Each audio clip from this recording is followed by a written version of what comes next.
नमस्कार जय जगन्नाथ मोर एक ब्लॉग को आपण मानक स्वागत जनाऊँगी। आमे सबुदिन समस्ते गैस रे रोषे करी खाउचंदी किंतु मु आज आम घरे थिबा माटी चुली रे रोषे करूछि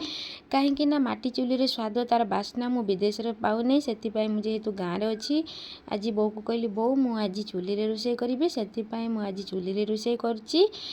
बापा सकाळ जाय माछ आनिथिले से माछ भाजुछि चलंतु आज रो ब्लॉग टी मो बोउ टे देखु सकाळ उठिकी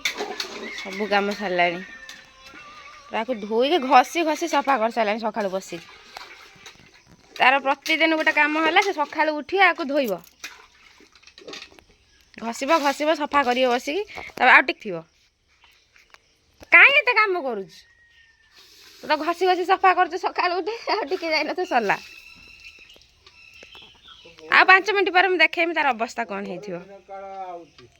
बर दिन काल आम बापा कहते मो बोर दिन काल आती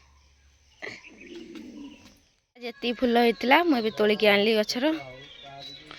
आउर भी अच्छी गचर फुल हाथ पाइलानी मोर एति आनी तोलिकी मझी बापा जाई माछ आनी सारे बाबा के माछ सेटा बड़ रुई ना पोखर धरा जीवंता जीवंता रुई ना आमर आसी रुई माछ बापा माछ आनथिले बोउ एबे काटिलानी से माछ को माछ आज हम माछ तरकारी एबे माछ भजा सरी गला एटी माछ भजा आइछि कड़ाई रे मुंड पड़छि सब भजा होते माछ तापर से तरकारी हबो पड़े भात बसछि बड़ माँ घसी पार ये तो खरार बसी पार्छ ना सकाल सीना पार्था सर जाइए जल्दी खरा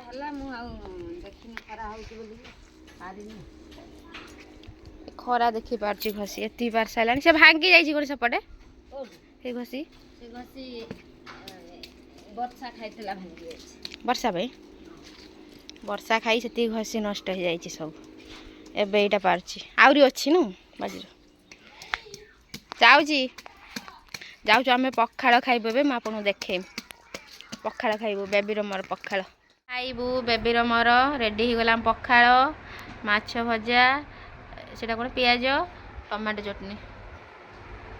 एतिकी आम आज खाइबा जाऊँ आम खाइबू।